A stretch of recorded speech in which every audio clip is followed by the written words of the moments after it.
आज मैं बात करूंगा ऐसे एक स्किल के बारे में जो हर किसी को सीखनी चाहिए। अगर उसमें आपको करियर करना हो ना हो डजेंट मैटर, लेकिन आपको वो स्किल आनी चाहिए। आपको अगर इंटरनेट पर अपना पर्सनल ब्रांड डेवलप करना है, इंस्टाग्राम ग्रो करना है, यूट्यूब ग्रो करना है, तो ये एक स्किल बहुत ही इसेंशियल है और आपको बहुत हेल्प करेगी। है मैं बात कर रहा हूँ कॉपी राइटिंग की।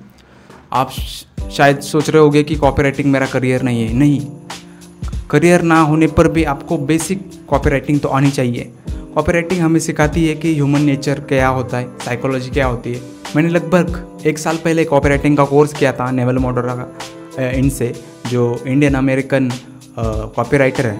वो कोर्स मुझे लगभग $750 में पड़ा था, जो मेरे लिए बहुत ह्यूज अमाउंट थी। और फिर भी मैंने वो अपने आप पर मैंने इन्वेस्ट किया और कॉपी राइटिंग सीखी और उसके बाद कुछ क्लाइंट हैंडल किए। और अब मुझे मेरे यूट्यूब के लिए या फिर मुझे अगर इंस्टाग्राम ग्रो करना है तो उसके लिए मुझे ये स्किल बहुत ही इसेंशियल लगती है, बहुत ही ज़रूरी लगती है। क्योंकि यूट्यूब में टाइटल कैसे लिखना है, एसईओ कैसे बीट करना है, डिस्क्रिप्शन कैसे लिखना चाहिए, कौन से इसेंशियल वर्ड है वो यूज़ करना चाहिए, थंबनेल कैसा होना चाहिए, थंबनेल में हमें कैसे इमोशंस दिखाने चाहिए या फिर किस तरह के पिक्चर्स यूज़ करना चाहिए, कौन सा टेक्स्ट यूज़ करना है, टेक्स्ट का कलर कौन सा यूज़ करना चाहिए। ये सारी छोटी छोटी बातें हमें कॉपी राइटिंग में सीखने को मिलती है, जिसकी वजह से हमें एसईओ बहुत अच्छी तरीके से समझ में आता है। मैंने जब सीखा ये सब कुछ तो मुझे बहुत ही अच्छा लगा। मतलब मुझे बहुत कुछ सीखने को मिला। मैंने बहुत सारे न्यूज़लेटर लिखे, मेरे क्लाइंट के लिए मैंने न्यूज़लेटर लिखे और उनके प्रोडक्ट्स बेचने में मैंने उनकी मदद की और उसके बदले में मुझे थोड़ा बहुत फीस मेरी मिली। मैं चाहता हूँ कि आप भी बेसिक कॉपी राइटिंग तो सीखे। आप अगर इंस्टाग्राम पर ग्रो करने की कोशिश कर रहे हैं या फिर अपना यूट्यूब चैनल है आप ग्रो करने की कोशिश कर रहे हैं, जैसे कि मैं कोशिश कर रहा हूँ, तो मैं सब कुछ जो भी अप्लाई कर रहा हूँ वो मैंने जो कुछ भी सीखा है वो कॉपी राइटिंग से सीखा है, वही अप्लाई कर अपने चैनल को ग्रो करने की कोशिश कर रहा हूँ। तो मैं आपको अगर बेसिक सीखना है, करियर नहीं करना है, तो बेसिक सीखने के लिए मैं आज 4 बुक्स के नाम बताऊँगा। आपको इतना महंगा जो मैंने कोर्स लिया था वो कोर्स लेने की ज़रूरत नहीं है। सिर्फ ये 4 बुक्स पढ़ो और ये बुक्स पढ़ने पर आपको समझ में आ जाएगा कि कॉपी राइटिंग कैसी करनी चाहिए। हालांकि ये चैनल कॉपी राइटिंग के बारे में नहीं है, लेकिन ये चैनल बुक्स के बारे में है, सेल्फ डेवलपमेंट के बारे में है। तो मुझे कॉपी राइटिंग एसेंशियल लगता है। तो आज मैं उन 4 बुक्स के बारे में आपको बताऊँगा। तो सबसे पहली बुक है डेन केनेडी ने लिखी हुई the ultimate sales letter. Dan Kennedy ये अभी के वर्ल्ड के सबसे बेस्ट कॉपी राइटर माने जाते हैं और इन्होंने ही एलेक्स हॉर्मोजी को सिखाया था कि सेल्स क्या होती है और सेल्स कैसे करनी चाहिए। तो आप समझ सकते हैं कि डेन केनेडी कितने ऑसम है। एलेक्स हॉर्मोजी भी उनके शिष्य है, वो इतने बड़े हैं, तो आप समझ सकते हैं कि डेन केनेडी कितने बड़े लेजेंड हो गए। तो अल्टीमेट सेल्स लेटर आपको बहुत अच्छी तरीके से सिखाएगी कि टाइटल कैसे लिखना है, फर्स्ट पैरा आपका कैसे होना चाहिए या फिर कौन से आपको इमेज यूज़ करने चाहिए। इसमें मतलब 2000 के जो दशक में है वो एड्स हमें दिखाए गए हैं, उनके बारे में हमें एक्सप्लेनेशन दिया गया है कि क्यों ये वर्ड यूज़ किया गया, क्यों ये सेंटेंस यूज़ किया गया, कैसे कॉल टू एक्शन देना है, कैसे बॉडी लिखनी है।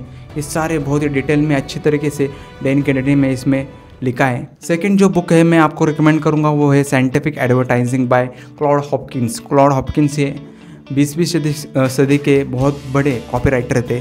1935 में शायद या फिर 34 में ये बुक उन्होंने लिखी। आई एम नॉट श्योर, मुझे इतना याद नहीं आ रहा। उस वक्त उन प्रेसिडेंट की जितनी ईयरली सैलरी नहीं थी उतना उससे 4 गुना ज़्यादा क्लॉड हॉपकिंस कमाते थे। तो आप समझ सकते हैं कि वो कितने बड़े कॉपी राइटर है। एडवर्टाइजिंग के लॉज क्या होते हैं, स्ट्रेटजी क्या होती है, आर्ट ऑफ एडवर्टाइजिंग कैसी होती है, किस तरीके से हम पोस्टर पे एडवर्टाइजिंग करते हैं वो कैसी होती है, या फिर हम जो सेल्स लेटर लिखते हैं वो एडवर्टाइजिंग कैसी होती है, जो हम पेपर में देखते हैं वो एडवर्टाइजिंग कैसे होती है। बहुत अच्छी तरीके से क्लॉड हॉपकिंस में इसमें बताया है। क्लॉड हॉपकिंस के अगर आप एड्स देखेंगे तो वो बहुत ही पुराने ज़माने के हैं और वो आज भी रिलेट करते हैं क्योंकि साइकोलॉजी सेम है, ह्यूमन नेचर सेम है।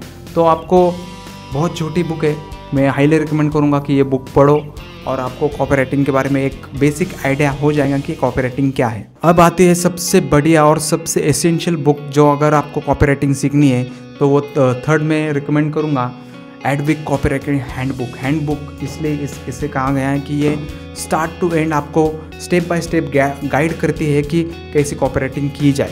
स्लिपरी स्लोप क्या होता है, अगर किसी कस्टमर को स्लिपरी स्लोप पर लेके जाना है, यानी उसे एक पहले हुक करना है। हुक करने के बाद उसका जो अटेंशन है वो थोड़ा सा भी, उसका इंटरेस्ट है वो थोड़ा सा भी कम नहीं होना चाहिए, और उस इंटरेस्ट को, स्टोरी को कैसे मेंटेन रखे, ये बहुत ही अच्छी तरीके से जो शुगरमैन में हमें बताया। जो शुगरमैन ने 1980s के और 1990 के बहुत बड़े कॉपीराइटर थे, बहुत महंगे कॉपीराइटर थे। उन्होंने बहुत अच्छे कॉपीज़ लिखे हैं जिनके वजह से मिलियंस ऑफ डॉलर का उन्होंने सेल्स किया है, और उनकी फ़ीस भी मिलियंस में होती थी ईयरली। तो कॉपीराइटिंग ये कोई लो इनकम नहीं, हाई इनकम स्किल है। बहुत ही उसका पोटेंशियल आपके ऊपर है कि वो आप कितना कमा सकते हैं। कॉपीराइटिंग की कोई लिमिट नहीं है, और बहुत ही इसेंशियल होने के कारण कंपनीज बहुत ज़्यादा खर्चा कर कॉपीराइटर को हायर करते हैं, और उन्हें मुंह मांगे उनकी कीमत देते हैं अगर उनका परफॉर्मेंस, उनकी कॉपी अच्छा परफॉर्म करेंगी तो। एक जो शुगरमैन सबसे बढ़िया मुझे लगे, और उसके बाद जो है गैरी हेल्बर्ट, उनकी बुक है द बोरॉन लेटर्स, वो भी मैं रिकमेंड करूँगा। फ्री में आपको इंटरनेट पर मिल जाएंगी। बोरॉन प्रिजन में वो थे, और प्रिजन में होने के कारण उन्होंने अपने बेटे बॉन्ड को 25 लेटर लिखे थे, और उन्होंने सिखाया था कि हेल्थ कैसे मेंटेन करनी चाहिए, और उसी में उन्होंने सिखाया था कि कॉपीराइटिंग से पैसा कैसे कमाना चाहिए, और उसी की वो बुक उन्होंने बनाई है। सेकंड जो चीज़ है जो मुझे लगती है सबके पास होनी चाहिए, वो है आपकी खुद की ईमेल लिस्ट। क्योंकि आप जो इंस्टाग्राम यूज़ कर रहे हो वो आपका नहीं है, आप जो यूट्यूब चैनल यूज़ कर रहे हो वो आपका नहीं है। यूट्यूब चैनल में कुछ भी अगर आपसे गलती हो जाती है, या फिर इंस्टाग्राम पर आप पे गलती हो जाती है, तो आपका चैनल बैन हो सकता है, आपका अकाउंट बैन हो सकता है। और आपने इतनी मेहनत से जो ऑडियंस इकट्ठा की है, आपके फॉलोइंग, आपने इतनी मेहनत से सालों में इतनी जो फॉलोइंग बिल्ड की है, वो एक झटके में निकल जाएंगे अगर आपने कुछ गलती कर दी तो। इसलिए आपकी खुद की ईमेल लिस्ट होनी चाहिए, ऐसा मुझे लगता है, जिसमें आपके खुद का वो ओन किया होता है, उसे कोई भी हार्म नहीं कर सकता। आपका खुद का वो घर है, अभी आप रेंटेड है, ऐसा मैं मानता हूँ।